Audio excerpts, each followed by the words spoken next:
Yeah, this one's going to be very spoilerific. So, if you haven't played through all of patch 5.55, you might want to do that before taking this video a look. Otherwise, you've been warned. Enjoy. In literary theory, the concept of a gun on the mantelpiece, aka Chekhov's gun, is an obvious plot device that is sitting in plain view of everyone. After all, if a writer clearly describes a gun sitting on the mantelpiece, sooner or later in the course of the story, someone's going to pick that gun up and fire it. Now that patch 5.55 has dropped, and as we, the Warriors of Light, look forward to Endwalker, it's a good time to take a moment and examine the various lesser-remembered plot threads that are still dangling in the wind. Will we see them addressed during the course of Endwalker, or are they something that the developers are holding on to for the future? Only time will tell. Starting with the most obvious dangling plot thread in the history of Eorzea. Where the frick is Hildebrand? Love him or hate him, this gentleman detective, zombie overlord, gentleman of light, and idiot savant that has been lightly tapped on the head with a 10-ton sledgehammer of the gods has most certainly left his mark on the world.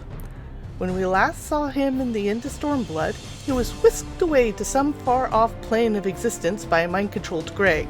Unfortunately, or very fortunately in some people's eyes, the most we've seen from him during the course of Shadowbringers has been a brief, random cameo in the Hero's Gauntlet in his natural state, i.e. being very, very confused. But with Hildy, it's not a matter of if we will see him again, it's more a matter of when. We'll find him, as end up somewhere along our travels. The real question being was what insane caper is he going to drag us into this time around? Speaking of missing notables, there's also Nero Tolskeva. We did see him, briefly, in MSQ helping Sid and Alice with the computations for spell creation, but he wandered off again, as is his wont. He was also hinted at being brought in for the G-Savior Mark II. His telltale color scheme was all over that contraption. Now, it's only a matter of time before he shows up with some sort of absolutely horrible Allegan death-dealing technology that we will have to deal with. Thanks, Nero. Love you too. More concerning is an issue dealing with one of our closest allies, everyone's favorite cat mom, she of the biting tongue, Y'shtola. At the end of A Realm Reborn, she and Thancred escape the collapsing tunnels underneath Ul'dah by the use of the spell Flow, a non-aetherite way of traveling the life stream that comes with a hefty burden. For Thancred, he no longer has the ability to control Aether at all, while Y'shtola lost her sight. What has become an interesting character quirk for him has become something a bit more sinister with her as she is using magics now to perceive the world around her. And the ether she's drawing upon to do it is the aether of her own soul. In order to continue working as an Archon and as a Scion, she is burning her own life force to see. This is a quick fix that is going to come home to roost at some point, and I fear when it happens, it's not going to be pleasant. Another Scion to worry about is actually Thancred. After his possession by Lahabrea, it's been noted that he is now highly susceptible to tempering. Combine that with Emmett Selk's comment on how possession takes its toll on Hessians, it leaves one to fear how long before the stakes become too high for a resident playboy. While the Scions try to use him more for information gathering than on the front lines in the fight against primals, that specter shall forever linger. The story of Laurentius is that of failed redemption. We first encountered Laurentius during the course of A Realm Reborn. He was a wood whaler who was frustrated with his lot in life. Mainly, he wanted more than what being a wood whaler could provide. As such, he became a spy for the Garleans. After being captured, Laurentius seemed honestly guilty about what he had done. He seemed resigned to do his time, promising us to our faces that when he got out, he would do better. And serve his time he did. We caught up to him again just after he got out of his jail time, looking pretty lost and distraught. But he seemed to perk up with what we had to offer. A commission inside of Alphino's new company, the Crystal Braves. He saw it as his chance and he took it. Unfortunately, he fell in with the wrong side of the Braves. mainly Ilberd and Yu Hase. The last time we saw him in the story was during Baelsar's Wall, where he activated a Garlean device that controlled many of the mechs, sending them on a rampage, killing both comrade and soldiers alike in order to prepare for the summoning of Shinryu. While we never actually see him again, we hear rumors of a Hyur and Lalafell pair sneaking across Garabania only to be captured inside Alamigo. Both are currently being held, awaiting trial. As a warrior of light, I was mad and frustrated by his failure to redeem himself when the Crystal Braves fell apart. I was horrified that he would go so far as to help Ilberd in his deranged scheme to get Ralban and the rest of the Eorzean Alliance to move on the Garleans in Garabania. But the more I think about the whole situation, the more I wonder, is there more to his story we have not seen? After all, it was plain on his face that his actions at Baelsar's Wall were not ones that he chose to do willingly.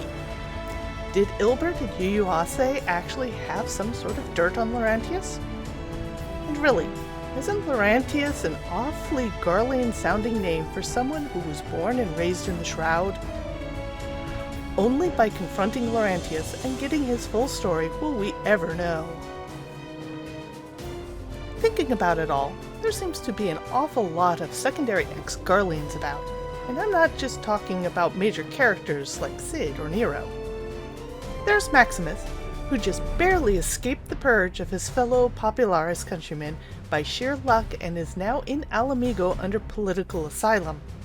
Lucia is a former Garlean spy who turned when she realized the man she was spying on, Sir Aymeric, was a better lord to serve than her Garlean masters. Lastly, there is the Keeper of the Entwined Serpents, currently unnamed, a survivor of the Battle of Cartano, thanks to a timely intervention by the elder Seed Seer Khan E. Senna. He was so grateful that he now serves her as her personal bodyguard. If you include the mercenary turned Garlean spy Elaine Rule, that is a lot of ex-Garleans in high positions that have direct ears of the Eorzean rulers. All these expats are just a coincidence, right? Right? Last but not least, the most concerning of all, somewhere deep in Garlemald, is a room full of Emmett Selk clones. So many possibilities with those hidden in the dark corner of the world. Would they foretell a resurrection of everyone's favorite, snarky, empire-building puppet master and now sundered Ascian? Are they now holding artificial copies of his will, akin to Doga and Ume of the original Crystal Tower story chain? Or are they just zombies ready for Hildebrand to add to his army of gentle dead men? That, in the end, is for SE to know and for us to find out the hard way.